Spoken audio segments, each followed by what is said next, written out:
Okay ल अब thumbnail हेरेर थाहा पाइसक्नु भयो होला तपाईहरु आज हामी फोटोसपबाट ब्याकग्राउन्डहरु कसरी हटाउने वान क्लिकमा है ल स्टार्ट गरौँ ल first of all Photoshop open गर्नुस् मसँग फोटोसप 2025 छ है 2025 ओके अहिले मसँग फोटो पनि छैन म फोटो एउटा निकाल्छु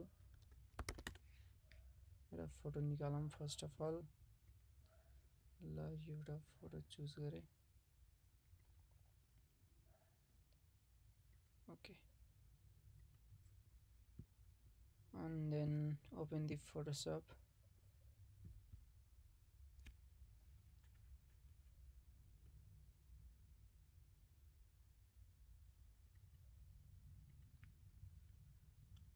ल Photoshop खोलौं अनि त्यसपछि ओपन गर्ने ओपन गरेर डाउनलोड भएको फाइल डाउनलोडमा जानुस् अलाउ गर्नु परमिसन फर्स्ट टाइम खोल्दाखेरि परमिसन माग्छ होला त्यहाँ अलाउ गरिदिनुस्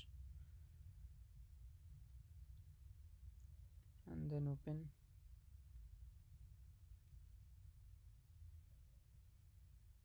ल यहाँ फोटो ओपन भइसकेको छ हामी यसको ब्याकग्राउन्ड हटाउनलाई केही गर्न पर्दैन जस्ट ओपन गरेपछि केही नहेर्नुस् है यहाँ तलबाट हेर्न सक्नुहुन्छ रिमुभ ब्याकग्राउन्ड भन्ने रहेछ केही गर्न पर्दैन सिम्पली क्लिक गरिदिनुस् ल एकछिनमै तपाईको फोटो हटाइसक्यो है तर यहाँ मिस्टेकहरु छन् भन्ने तपाई करेक्सन गर्न सक्नुहुन्छ यहाँबाट गएर म्याजिक टुल नै युज गर्नुस्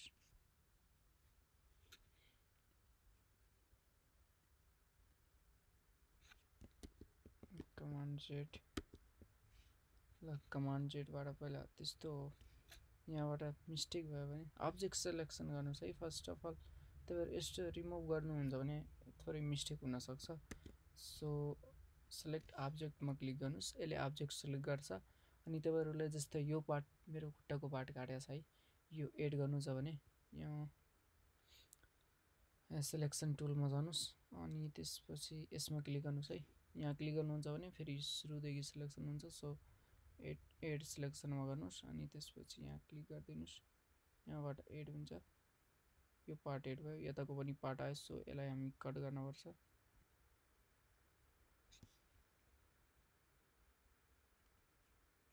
त्यो पार्टलाई हामी कट गर्नलाई यो सिलेक्सन माइनस गर्नलाई हो है सबट्र्याक्ट सिलेक्सन हो त्यो चुज गरौँ अनि त्यसपछि जुम गरौँ हल्का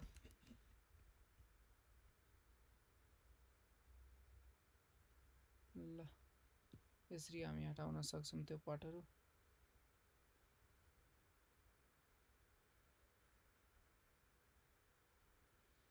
ल सबट्र्याक्ट भइसकेको छ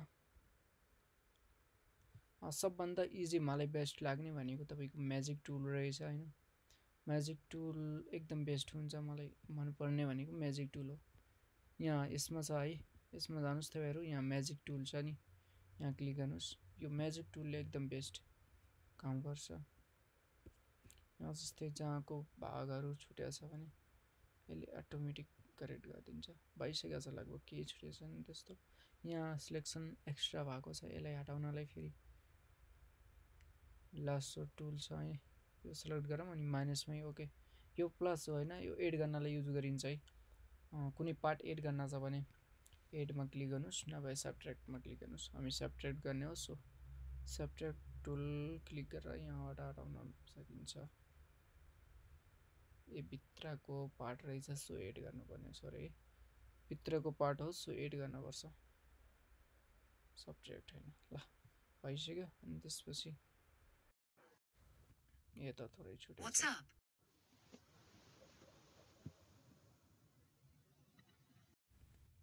ओके यता थोरै पार्ट छुटेको छ यहाँ माइनस गर्न पर्छ किनभने बाहिरको पार्ट हो ओके माइनस भइसकेको छ अब तपाईले ब्याकग्राउन्ड हटाउनु पर्ने हो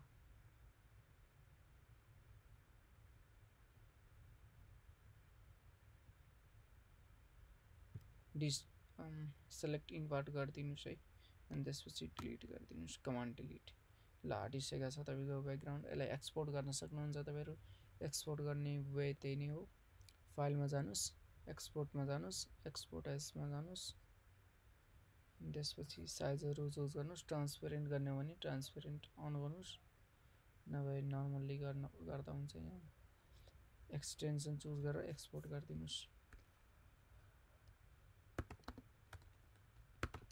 नो भिजी, ल नो ब्याकग्राउन्ड गरेर एक्सपोर्ट गरिदिए।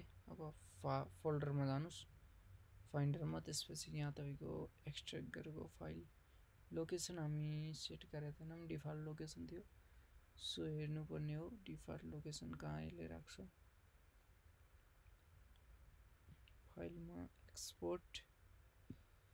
एक्सपोर्ट एज यसले लोकेसन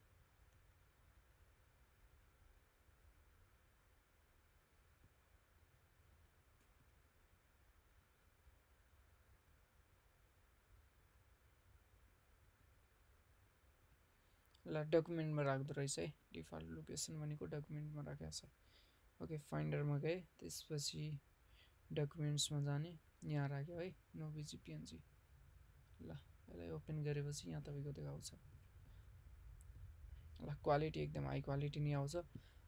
वेबसाइटबाट पनि गर्न सक्नुहुन्छ तपाईँहरू, त्यो टेक्निक म सिकाइदिन्छु। यहाँ remove.bg है, यो वेबसाइट हो remove.bg। यहाँबाट पनि रिमुभ गर्न सक्नुहुन्छ, तर क्वालिटी यसले घटाइदिन्छ है।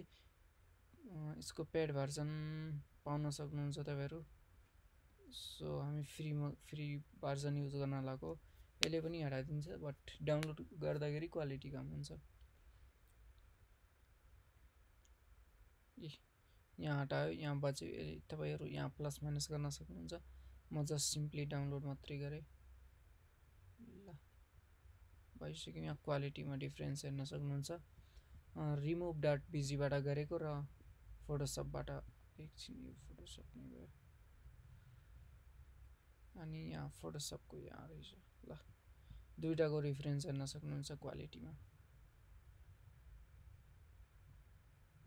ल यही हो। ओके, ल थ्याङ्क यू।